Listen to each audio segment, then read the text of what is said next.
Tollywood versus Kollywood part 1 వీడియోలో చాలా విషయాలు మాట్లాడుకున్నాం. ఆ వీడియోకి మీరు మంచి రెస్పాన్స్ ఇచ్చారు. కానీ ఈ టాపిక్ గురించి మనం ఇంకా మాట్లాడుకోవాల్సిన విషయాలు చాలా ఉన్నాయి. అంతకన్నా ముందు టాలీవుడ్ వర్సెస్ కోలీవుడ్ పార్ట్ 1 వీడియోకి మీరు ఇచ్చిన రెస్పాన్స్కి చాలా థ్యాంక్స్. ఇన్ని రోజులు చేసిన వీడియోస్ ఒక లెక్క, ఆ వీడియో ఒక లెక్క. ఆ వీడియోకి వచ్చిన views, likes, comments, watch time, reach ఎన్ని వచ్చాయి సార్. ఆ వీడియోతోనే మన ఛానల్ మానిటైజేషన్కి ఎనబుల్ అయింది. ఇప్పటి నుంచి మన దగ్గర నుండి వచ్చే కంటెంట్లో చాలా ఇంప్రూవ్మెంట్ ఉంటుంది. మీరిచ్చిన న్యూ ఎనర్జీ ఏంటో అప్కమింగ్ వీడియోస్లో చూస్తారు.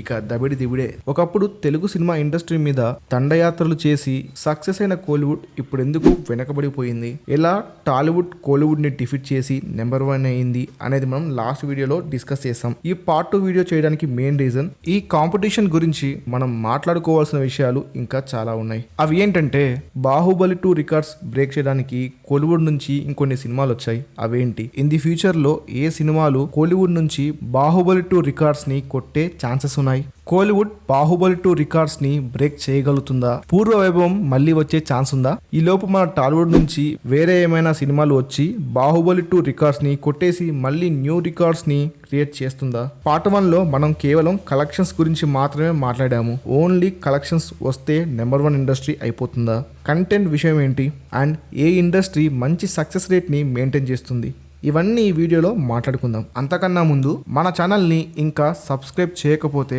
చేసేయండి సార్, చేసేయండి మేడం, సబ్స్క్రైబ్ చేసేయండి. అలా మీరు చేస్తే ఇలా మంచి కంటెంట్తో మేము ముందుకు వస్తాం. Okay, let's dive into the main content. Tamil cinema range ఏంటో చెప్పడానికి చాలా సినిమాలు ట్రై చేశాయి. పులితో స్టార్ట్ అయ్యి ఆ తర్వాత 2.0, ఆ తర్వాత పొన్నియిన్ సెల్వన్ మాత్రం గట్టిగా ట్రై చేసింది. ఈ సినిమా పార్ట్ 1 సక్సెస్ అవడం వల్ల ఇదేదో వర్కౌట్ అయ్యేలా ఉందనిపించింది. అప్పటి వరకు వచ్చిన అన్ని తమిళ సినిమాలలో పొన్నియిన్ సెల్వన్ తో ఏదో మ్యాజిక్ క్రియేట్ అవుతుందేమో అని అనిపించింది. పొన్నియిన్ సెల్వన్ పార్ట్ 1 మంచి సక్సెస్ అయ్యింది. సో దాంతో సెకండ్ పార్ట్ మీద చాలా ఎక్స్పెక్టేషన్స్ అయితే పెరిగిపోయాయి. ఆడియన్స్ తీరా వెళ్ళి పార్ట్ 2 కూడా చూసాక వాళ్ళైతే హ్యాపీగా ఫీల్ అవ్వలేదు. అందువల్ల మంచి కలెక్షన్స్ చేసే ఛాన్స్ అయితే మిస్ చేసుకుంది పొన్నియిన్ సెల్వన్. ఆ తర్వాత లియో వచ్చి బ్లాక్ బస్టర్ అయ్యింది. బట్ కలెక్షన్స్ వైజ్ గా ఉన్న దూరం మాత్రం అలానే ఉంది. ఆ తర్వాత ఇండియన్ 2తో శంకర్ గారు, కమల్ హాసన్ గారు వచ్చారు. ఇది ఒక పాన్ ఇండియన్ మూవీ. అప్పుడెప్పుడో 1996 లో వచ్చిన ఈ మూవీకి పార్ట్ 2 గా భారతీయుడు 2 తీశారు. కానీ ఇది కూడా అస్సలు ఆడలేదు. డిజాస్టర్, చాలా లాసెస్ ని తెచ్చింది. ఇలా కోలీవుడ్ నుంచి వచ్చిన చాలా పాన్ ఇండియన్ ప్రాజెక్ట్స్ అయితే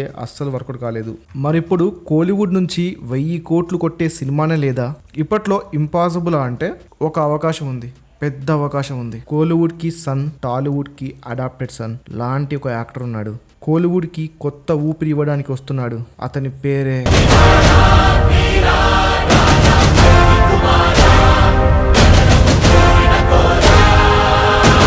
సూర్య శివకుమార్. కంగువతో వస్తున్నాడు. కంగువ మీద చాలా ఎక్స్పెక్టేషన్స్ ఉన్నాయి. ఈ సినిమా మీదే 1000 crores భారం వేశారు కోలీవుడ్ ఫ్యాన్స్. అండ్ ఈ సినిమాకి పార్ట్ 2 కూడా ఉంది. ఇన్ కేస్ పార్ట్ 1 మంచి హిట్ అయితే పార్ట్ 2తో అయినా 1000 crores ని టచ్ చేయొచ్చు. ఆ ఛాన్స్ ఉంది ఈ మూవీకి. ఈ సినిమా కనుక 1000 crores ని స్టార్ట్ చేస్తే ఆ తర్వాత మరిన్ని ప్రాజెక్ట్స్ 1000 crores ని ఏం చేసుకుని వస్తాయి. ఇక్కడ ఇంకో డౌట్ ఏంటంటే వన్స్ 1000 crores ని కోలీవుడ్ కొట్టేస్తే ఆ తర్వాత మళ్ళీ TFI మీద కోలీవుడ్ డామినేషన్ ఉంటుందా అంటే కోలీవుడ్ తెలుగులో ఇంకా కొంచెం మార్కెట్ ని పెంచుకోవచ్చేమో కానీ TFI ని రూల్ చేసే స్టేజ్ కి అయితే వెళ్ళడం ఇంపాసిబుల్. ఒకప్పుడు తెలుగులో మన యాక్టర్స్ ఓన్లీ కమర్షియల్ మూవీస్ మాత్రమే చేసేవాళ్ళు. లాస్ట్ 5 to 6 years నుంచి మీరు అబ్జర్వ్ చేస్తే తెలుగులో చాలా ఫిలిం మేకర్స్, యాక్టర్స్ వాళ్ళ బౌండరీస్ ని దాటి నెక్స్ట్ లెవెల్ కంటెంట్ సినిమాలు చేస్తున్నారు. బాహుబలి ఎఫెక్ట్ వల్ల యాక్టర్స్ చూస్ చేసుకునే సబ్జెక్ట్స్, దాని లిమిటేషన్స్, మార్కెట్ అంతా పెరిగిపోయింది. కరెక్ట్ గా చెప్పాలంటే ఫ్యూచర్ లో మన దగ్గర నుండి నెక్స్ట్ లెవెల్ కంటెంట్ సినిమాలు వస్తాయి. మళ్ళీ తెలుగులో తమిళ ఇండస్ట్రీ పూర్వ వైభవం వచ్చే ఛాన్స్ అయితే లేదు. 1000 కోట్ల గురించి అయితే కంగువ మీద hopes okay.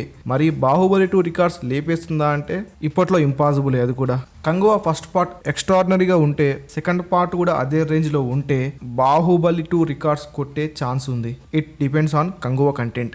Okay, Kanguva 2 Baahubali records ని బ్రేక్ చేసే ఛాన్స్ ఉంది. సో అలా అయినా కంగువ 2 2027లో వచ్చే ఛాన్స్ ఉంది. 2027కి కంగువ 2 క్లిక్ అయితే కోలీవుడ్ టాలీవుడ్ మీద అప్పర్ హ్యాండ్ లో ఉండే ఛాన్స్ ఉందా అంటే లేదనుకుంటా.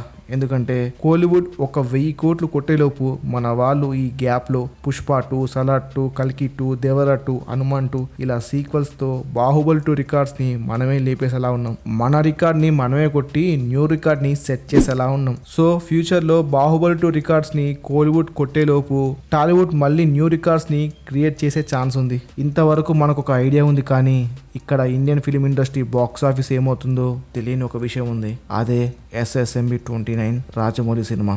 ఈ సినిమా వస్తే ఏమవుతుందో, ఎంత కలెక్షన్స్ వస్తాయో, ఎంత బీభత్సం చేస్తుందో.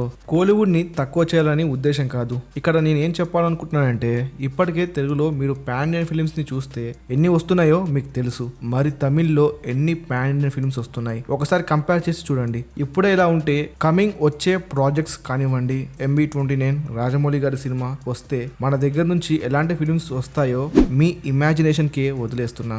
బడ్జెట్ లిమిటేషన్స్ ఇవన్నీ ఏముండవు. అప్పుడు తెలుగు సినిమా ఇండస్ట్రీ నుంచి పాన్ ఇండియన్ ఫిలిమ్స్ ఇంకెక్కువ వస్తాయి. నా దృష్టిలో ఆఫ్టర్ SSMB రాజమౌళి గారి ప్రాజెక్ట్ తర్వాత వరల్డ్ ఫిలిం ఇండస్ట్రీలోనే TFI కి గుర్తింపు వచ్చే ఛాన్స్ ఉంది. సో పాయింట్ ఏంటంటే, తమిళ్ ఫిలిమ్స్ ఇప్పటి నుండి అయినా పాన్ ఇండియన్ ఫిలిమ్స్ కౌంట్ పెంచాలి. వాళ్ళు కాంపిటీషన్ లో వెనకబడిపోతారు. ఏంటి అప్పటి నుండి కలెక్షన్స్ అని ఒకటే గోలా. కంటెంట్ విషయం ఏంటి అంటారా? ఆ విషయంలో కోలీవుడ్ మనకన్నా ముందుంది. ఇది నిజం. కలెక్షన్స్ పరంగా ముందున్నాం కానీ కంటెంట్ పరంగా మనకన్నా ముందు వాళ్ళే ఉన్నారు. Kollywood is known for its quality and content films and there is no doubt about it. Content విషయంలో వాళ్ళు మనకన్నా ఎప్పటి నుంచో ముందే ఉన్నారు. మన ఓల్డ్ జనరేషన్ యాక్టర్స్ కూడా అప్పట్లో commercial and good content films చేసేవారు. బట్ ఈ జనరేషన్ యాక్టర్స్ అందరూ కూడా ఓన్లీ కమర్షియల్ ఫిల్మ్స్ కే ఇంపార్టెన్స్ ఇచ్చారు. కానీ కోలీవుడ్ ఎప్పటి నుంచో వాళ్ళు కంటెంట్ ఫిల్మ్స్ కి వాల్యూ ఇచ్చారు. మనకన్నా తమిళ్లో మంచి కంటెంట్ సినిమాలు వస్తాయి కూడా. కానీ మీరు లాస్ట్ 6 years నుంచి అబ్జర్వ్ చేస్తే తెలుగులో కూడా మంచి కంటెంట్ సినిమాలు వచ్చాయి. ఈ 6 years లో ఎంతో మంది డైరెక్టర్స్, యాక్టర్స్ మంచి కంటెంట్ ఫిల్మ్స్ ని తీస్తూ వచ్చారు. మనం కూడా కంటెంట్ బెటర్ చేసుకుంటూ వెళ్తున్నాం. కానీ ప్రజెంట్ వాళ్ళు మనకన్నా ముందున్నారు అంతే. కంటెంట్ విషయంలో మాత్రం క్లియర్ కోలీవుడ్ ముందుంది.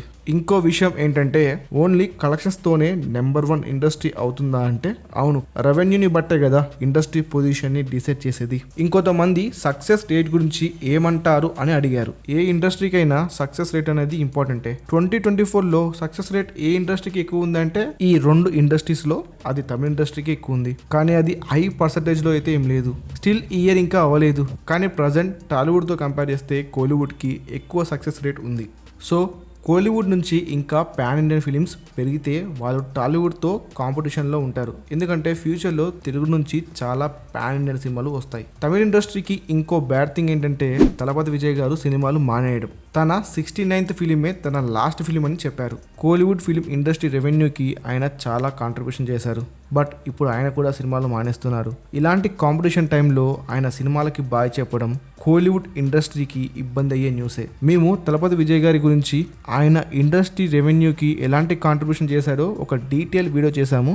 మీరు గనక ఇంకా ఆ వీడియోని చూడకపోతే ఈ వీడియో తర్వాత చూసేయండి. సో ఇప్పటి నుంచి అయినా కోలీవుడ్ ఎక్కువ పాన్ ఇండియన్ ఫిలిమ్స్ ని ట్రై చేయాలి. అలా చేసి సక్సెస్ఫుల్ సినిమాలని డెలివర్ చేయగలిగితే కోలీవుడ్ కాంపిటీషన్లో ఉంటుంది. ఇన్ కేస్ లేదు అంటే టాలీవుడ్ చాలా ముందుకు వెళ్ళిపోతుంది. రాబోయే కంగువా మంచి సక్సెస్ అవ్వాలని, 1000 కోట్లు కొట్టే సినిమా అవ్వాలని, న్యూ రికార్డ్స్ క్రియేట్ చేయాలని కోరుకుంటున్నాం. ఆ తర్వాత ఆ రికార్డ్స్ని మళ్ళీ మనం కొట్టి వాళ్ళకు ఒక న్యూ రికార్డ్స్ ఇవ్వాలని కోరుకుంటున్నాను. పోటీ అనేది ఇద్దరి మధ్య హెల్తీగా ఉండాలి. సో ఈ వీడియోలో కోలీవుడ్ 1000 crores ని కొడుతుందా లేదా, అండ్ ఈ కోలీవుడ్ వర్సెస్ టాలీవుడ్ కాంపిటీషన్ ఎలా ఉంటుంది ఫ్యూచర్లో అని డిస్కస్ చేసాం. ఈ టాలీవుడ్ వర్సెస్ కోలీవుడ్ గురించి మీరేమనుకుంటున్నారో కామెంట్స్లో చెప్పండి. నేను మిస్ చేసిన పాయింట్స్ మీరేమైనా చెప్పాలనుకుంటే కామెంట్స్లో చెప్పండి. అండ్ ఇలాంటి ఇంట్రెస్టింగ్ టాపిక్స్ ఏమైనా ఉంటే కూడా కామెంట్స్లో చెప్పండి. ఇంతే వీడియో. ఫైనల్గా సబ్స్క్రైబ్ చేయడం మాత్రం మర్చిపోకు.